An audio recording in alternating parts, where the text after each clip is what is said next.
Yeah, we'll just, as we're at the bye week, so take some time, step back, and look at everything. So, a little premature. I mean, obviously, both those guys have done some good things and some other things we got to assess and see where we're at. Obviously, the start of next week, come back in, get a bonus day on Monday, and we'll go from there. He's got to see it's a hamstring. Again, the grading scales, if you want to get into the weeds of that, it was a low grade.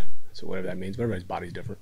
As you're going back through everything, I guess what are you looking for to essentially make the decision? Well, a little bit too. I mean, where we're at, I thought it was a good reset for Des. Just some things were going on. Obviously, he got evaluated in the Tennessee game, and he would have been able to come back. And obviously, Taylor went in there and operated pretty well. And like I said, he's not the first guy, and I think it could be very beneficial to him. I think what you saw yesterday, and I just even talking to different guys, and everybody's got different mentors, but a story that Joe Gibbs told me, what he had to do with Mark Rippon with some fumble issues, and he came back and worked on it and came back and obviously played pretty well. So everyone's different, but I think what you saw with Dez, what was very encouraging, is that's tough for anybody.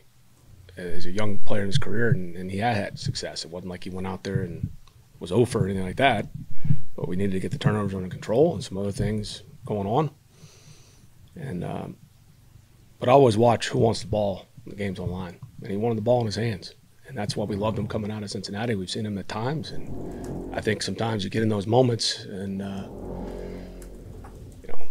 that's the thing about pro football. It's going to test you in every which way, and it's always going to play out on the field. And I think what you saw is you get in those critical situations, got to have it. There you are in a game-winning drive, and you package some things, even short yardage. He wanted the ball in his hands. He got converted the first one, second one, and he liked the look. I ended up, running into somebody, but he could have easily handed that ball off. And the same thing on the third down, he pulled it and ran it in. I would like to think Tyler would have gotten the first down.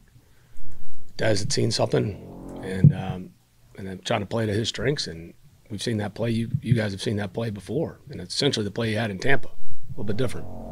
Had the ball in his left hand, ironically on the same part of the field, tucked it in, finished it, made a hell of a play. But that told me a lot, that he wanted the ball in his hands.